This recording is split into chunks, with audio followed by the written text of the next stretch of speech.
ஒவ்வொரு கோயிலிலும் ஆகம விதிகள் மீறப்படுவதாக பாஜக தேசிய பொதுக்குழு உறுப்பினர் அண்ணாமலை குற்றம் சாட்டியிருக்கிறார்.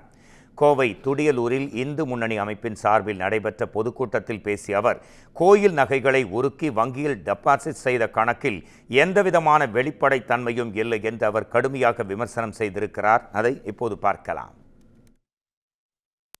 எங்க அரசுக்கு வருமானம் இல்லை, கோயில்ல பக்தர்கள் கொடுத்த நகைகளை உருக்கி அதுல வரக்கூடிய சில கோடிகளை வைத்துத்தான் இந்த அரசை நடத்த வேண்டும் என்று திராவிட முன்னேற்ற கழகம் என்று பிச்சை எடுத்து பிழைப்பு நடத்தி கொண்டிருக்கின்றார். கோவில்ல ஒருவரும் மன உருகி அரசுக்கு இதை கொடுக்க வேண்டும் என்று, கோவிலுக்கு கொடுக்க வேண்டும் என்று கொடுத்தது அரசு கொடுக்க வேண்டும் என்பதல்ல.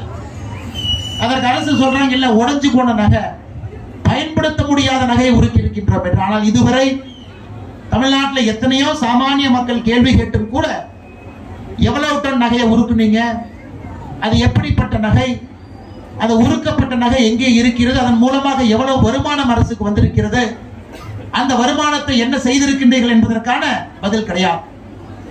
ஒரு கோவிலிலும் கூட ஆகம விதி மீறப்படுகிறது. கோவிலுடைய சொத்து மட்டுமே 1,00,000 ஏக்கர் நாம் இழந்திருக்கின்றோம். 1,00,000 ஏக்கர் சராசரியாக 1,00,000 ஏக்கர் இழந்திருக்கும். 50 ஆண்டுகள் 60 ஆண்டுகள் கோவில் நிலத்துல இருக்கக்கூடிய வணிக வளாகங்கள் ஒரு ரூபாய் வாடகைக்கு 50 ஆண்டுகளாக தமிழ்நாட்டில் எத்தனையோ பேர் இருக்கிறார்.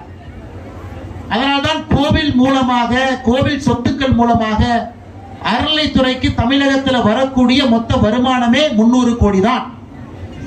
300 கோடி தான். 5,5 லட்சம் ஏக்கர் இருக்குதுங்க. 5,5 லட்சம் ஏக்கர், 46,000 கோவில். ஆனா கோவில் சொத்துக்கள் மூலமாக வரக்கூடிய வருமானம் என்பது வெறும் 300 கோடி. அதையெல்லாம் தட்டி கேட்பதற்கான நேரம்